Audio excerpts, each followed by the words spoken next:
Hello viewers, আসসালামু আলাইকুম। আপনারা নিশ্চয়ই দেখতে পাচ্ছেন কত সুন্দর একটি পরিবেশ বা গ্রামের রাস্তা।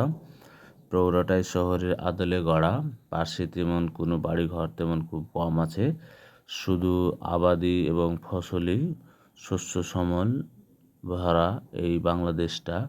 অসংখ্য গাছ, অধিকাংশই আম গাছ। আম গাছে মুকুল অলরেডি চলে আসছে। সামান্য কিছু বাড়িঘর আছে। কবিতার ভাষায় বলতে গেলেই সুজলা সুফলা শস্য শ্যামলা আমার সোনার বাংলাদেশ, আমি তোমায় ভালোবাসি। সুজলা সুফলা শস্য শ্যামলা আমার সোনার বাংলাদেশ, আমি তোমায় ভালোবাসি। আহ, কি দারুণ দেখতে, অনেক ভালো লাগে দেখতে, বেশ ভালো লাগে, সুন্দর লাগে। আমাদের দেশের কৃষকরা মাঠে ফলায় সোনার ফসল, মুখে অনেক হাসি ফোটায়। যখন তাদের মুখে হাসি ফুটে, যখন তাদের বাসায় সোনার ফসল কষ্ট করে কেটে বাসায় তুলে নিয়ে আসে, সেই ফসলের টাকা দিয়েই তার জীবন জীবিকা নির্বাহ করে। পরিবার পরিজন, আহালবর্গ, আত্মীয় স্বজন সকলের মৌলিক অধিকার যেগুলো আছে সেগুলো পূরণ করে, বা যেসব জীবন জীবিকার তাগিদে যেসব কিছু প্রয়োজন তা পূরণ করে।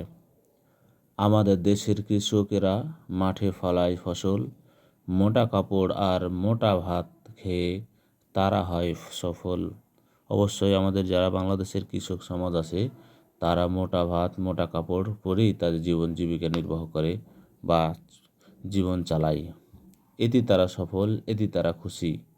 তাদের মনেও বেশ কিছু বড় কিছু চাওয়া পাওয়া নাই। তবুও তারা বাংলাদেশের কৃষক অনেক সময় বঞ্চিত হচ্ছে অনেক বিষয়ে। বাংলার কৃষক যেভাবেই হোক তারা কষ্ট করে তাদের ফসল ফলায়, অনেক ক্ষেত্রে তারা বিভিন্ন ক্ষেত্রে তারা বঞ্চিত হয়। রং বেরঙের পাখালি করে যে মধুর গান, বিভিন্ন পশু পাখি বিভিন্ন ধরনের গান গাই, ফসলের আশেপাশে গাছপালা বসে সেই গান শুনেই তারা অনেক মুগ্ধ হয়ে তাদের ফসল ফলার কাজে নিয়োজিত থাকে। এতেই তারা আনন্দ। ফসলের যেমন বা ধানের আকৃতি যেমন হবে, তত তাদের মুখে হাসি ফুটবে, হাসি ফুটতেই থাকে। তাদের গান আমাদের দেশ পায় যে নতুন প্রাণ। আমাদের দেশে শীত আসে কাঁথা কম্বল দিয়ে, পিঠে খেতে ভালো লাগে, গুড় মুড়ি দিয়ে ভালো লাগে। এই যে বাংলাদেশ, আপনারা আরও দেখতে থাকুন। অনেক সুন্দর একটা অসাধারণ স্পট, কয়েকটি রাস্তা, সেখানে যে রাস্তাটা আমাদের প্রয়োজন সে রাস্তা আরও যাইতেছি। একমাত্র শুধু দেখেন, শুধু আবাদে জমি, এখানে তেমন কিছু বাড়িঘর নেই বললে চলে, অল্প একজন মানুষ। ধন্যবাদ, আপনার ভালো থাকবেন।